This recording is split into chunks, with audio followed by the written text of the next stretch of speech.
जबान से जवाब मिलेगा, चाहे वो पढ़ा लिखा हो, अनपढ़ हो, जाहिल हो, पढ़ा लिखा हो, हर एक की जबान से एक ही जवाब मिलेगा, हमें कुछ नहीं पता है, बस मदीने वाले आका ने अता किया।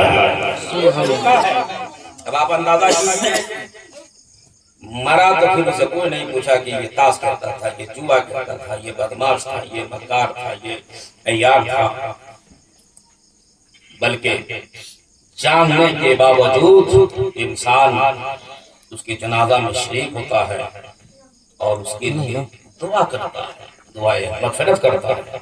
ये नहीं कि ये गलत था, इसको अलग कर दो, इसे नहीं पढ़ना है, इसे नहीं दफन करना है, नहीं, हिम्मत ही नहीं है। क्यों? इसलिए उसके नाम में आगे जो लेवल लग चुका है वो यही है कि मुसलमान है, इसलिए कि मुसलमान है। जभी तो आला हज़रत अज़ीमुल बरकत क्या ही खूब नक्शा खींच के फरमाते हैं, मुजरिम को न शर्माओ अहबाब कफन ढक दो, मुजरिम को न शर्माओ अहबाब कफन ढक दो, मुंह देख के क्या होगा, पर्दे में भलाई, पर्दे में भलाई है। क्योंकि अगर अजाब भी होना है तो पर्दे में हो रहा है। गौर कीजिए, हमारे दरमियान में समाज में अगर किसी से कोई गलती हो जाए तो उसको हम नंगा कर देते हैं।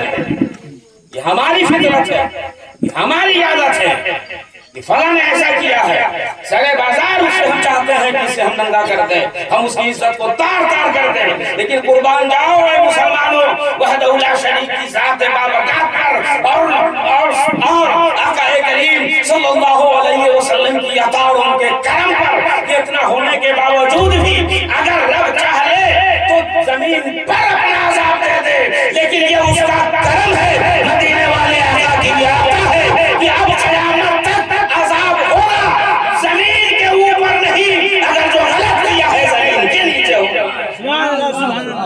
अज़ाब भी होगा तो पर्दे में होगा, कुटाई भी होगी तो पर्दे में होगी, ताकि किसी को पता ना चले। ये पर्दे की बात है कि नहीं? तो मुंह देख के क्या होगा, पर्दे में भलाई है। लेकिन यार 40वां की महफिल है, आप बैठे हैं, आकर के जरा समझ जाइए। अगर वहां जाने का अगर सबको डर है और खौफ है तो समझ लीजिए बहुत बड़ा ये सबक देके जा रहा है। आप प्रोग्राम आए दिन आपके यहाँ महफिल होती है, आप लोग तकरीर खूब सुनते हैं, सुनते रहेंगे जब तक आपकी जिंदगी रहेगी, साथ जिंदगी रहेगी। लेकिन इतना बड़ा एक सबक और पैगाम देके जा रहा हूँ मैं, आप गौर कीजिए और गौर फरमाइए, और हो सके तो इस पर आप अमली जमा पहनाइए। अगर इंसान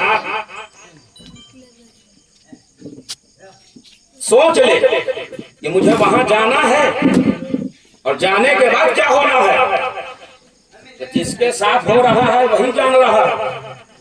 अब वो आकर किसी को बता नहीं रहा, वो आकर किसी को कह नहीं रहा, लेकिन अब आपको अगर खौफ कब्र, उस अंधेरी कोठरी के बारे में कुछ समझना है, कुछ सीखना है, कुछ सोचना है, तो बस 40 रोज पहले वो बंदा था, आज नहीं है। अब बंदा चला गया तो अब चाह करके सुभान अल्लाह नहीं कह सकता। अब वो बंदा चला गया है, चाह करके नमाज नहीं पढ़ सकता।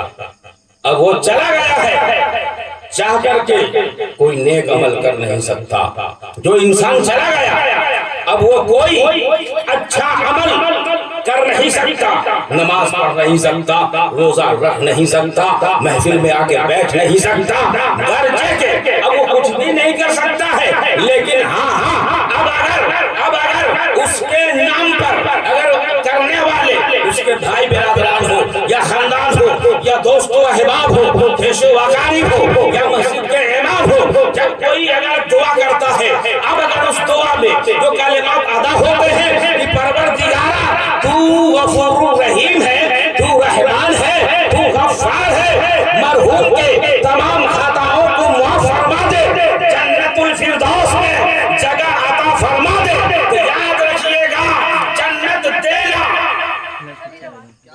तवज्जो फरमाइएगा, जिन्हें दे रहा हूं, मग़फ़िरत करना,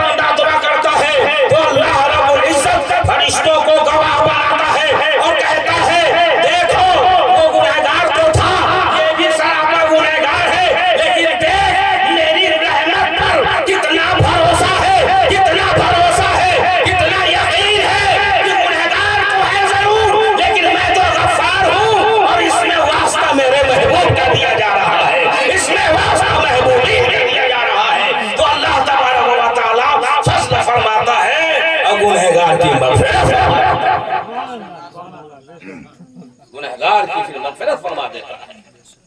अब ये साले सबाब की महफिल, अब आप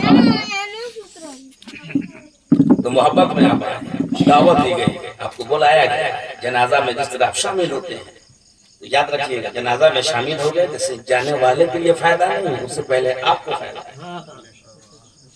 और यहाँ जो आप आए हैं, यहाँ भी पहले आप ही को फायदा हो रहा है, यहाँ भी आप ही को फायदा हो रहा है। अब आप कहेंगे कैसे? तो ये जबरदस्ती कहने पर मत कहिए, फायदा समझ के कहिएगा। ये सुभान अल्लाह ये बहुत मामूली कलमा है, बहुत हल्का कलमा है, बहुत मुख्तसर है, लेकिन बहुत मोतबर है। आपके लिए तो हल्का हो, लेकिन बहुत भारी है, इतना भारी है, इतना भारी है, इसके सामने में सब पूरी जिंदगी नमाज पढ़ने वाला एक नमाजी दावे से नहीं कर सकता है कि हम मीज़ान अमल का पल्ला भर ले जाएंगे। मीज़ान अमल का पल्ला बहुत बड़ा पल्ला होगा जी, छोटा मोटा पल्ला नहीं होगा। ये दुनियावी पल्ला नहीं है जो तराजू है, ये पर आप धान चावल आलू वजन करते हैं। वो अल्लाह ताला ने जो मीज़ान बनाया है वो आखिरत में उसका इस्तेमाल होगा, और उस पर जो तौला जाएगा वो आमाल होंगे, वो तब किरदार होंगे, वो सब तौले जाएंगे। उस पर नेकी तौली जाएगी, गुनाह तौला जाएगा। तो उस जब पल्ला पर जब रखा जाएगा तो किसी का रोजा रखा जाएगा, किसी की ज़कात रखी जाएगी, किसी का हज रखा जाएगा, सबका सब अमल जो भी है सब पे रखा जाएगा। लेकिन याद रखिएगा उन तमाम आमाल में अगर कोई भारी अमल होगा, कोई कलमा अगर भारी होगा, तो ये सुभान अल्लाह ही का कलमा है जो सबसे भारी है। अगर आप यहाँ सुभान अल्लाह कहते हैं, मिशकात शरीफ की हदीस पाक इसका मफहूम अल्लामा इमाम गजाली मुकाशिफुल कुलूब में नकल फरमाते हैं। आप फरमाते हैं कि जब कोई बंदा एक मरतबा सुभान अल्लाह कहता है तो उसके नामे अमाल में 90 नेकियां लिखी जाती हैं, 90 नेकियां लिखी जाती हैं। और जो कहा उसे 90 नेकियां मिल गई, और जिसके लिए आप आके बैठे हैं, क्या नाम था उनका, सैमुल्लाह अंसारी उर्फ लालू, तो 90 नेकियां उनके ही नामे अमाल में अल्लाह ताला।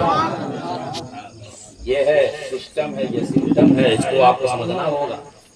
आप कहीं भी जाइए, किसी के यहाँ भी जाइए, ये मत देखिए कि मेरा अपना है कि कौन। महफिल में जाइए तो बैठिए, और जब तक बैठिए तो अल्लाह ही की पाकी बोलते रहिए, और सुभान अल्लाह ये अल्लाह की पाकी है। आप यहाँ एक बार बोलेंगे 90 नेकियां लिखी जाएंगी। और दूसरी हदीस का मफहूम इमाम गजाली नकल फरमाते हैं, मुकाशिफुल कुलूब में लिखते हैं कि जब कोई बंदा एक मरतबा सुभान अल्लाह कहता है तो अल्लाह ताला उसके नाम से जन्नतुल फिरदौस में खुद का दर्द लगा देता है। अब आप बताइए, इतना बड़ा प्यारा सबक है।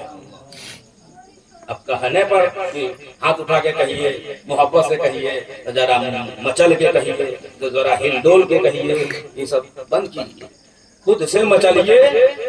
नबी की महफिल में बैठे, जब तक प्रोग्राम शुरू नहीं हुआ था तब तक ये किसी का दरवाजा था, किसी का दरवाजा था। अब इमाम साहब ने कलाम इलाही से आगाज कर दिया, उसके बाद नात खानी शुरू हो गई। जनाब बशीरुद्दीन तेगी साहब नबी की नात पढ़ने लगे, जनाब मौलाना कमर रजा साहब नात पढ़ने लगे। अब आप समझ जाइए, अब किसी का दरवाजा नहीं है।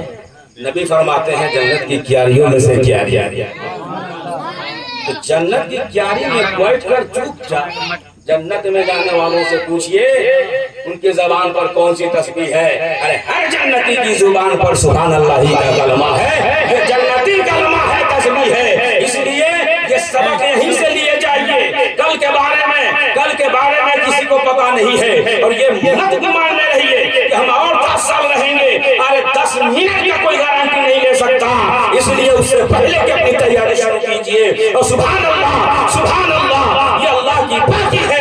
जब बंदा अपने रब की पाकी बोलता है तो अल्लाह नबी के सदके में उस इंसान को भी पाक कर देता है। पाक होता है, वैसे ही पाक नहीं होता है, बल्कि गुनाहों से भी पाक हो जाता है। ये बहुत प्यारा वजीफा है, बहुत जबरदस्त कलमा है। तो ये 40वां की महफिल, 40 रोज पहले वो थे यहाँ, अब नहीं, लेकिन उनकी रूह मौजूद। उनकी रूह मौजूद है और रूह किसी की मरती नहीं है, रूह किसी की मरती नहीं है। और इंसानों के लिए दो रिश्ते हैं, एक जिस्मानी और एक रूहानी। बोलिए कितने रिश्ते हैं? जोर से बोलिए ना, कितने रिश्ते हैं?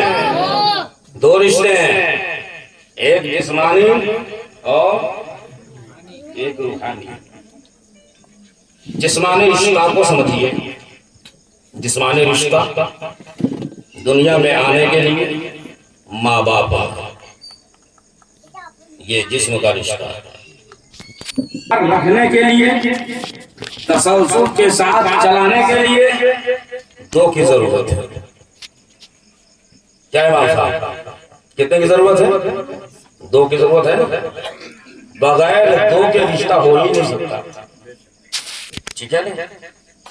बगैर माँ और बाप के ये तीसरा जो है नहीं हो सकता, ये नामुमकिन है।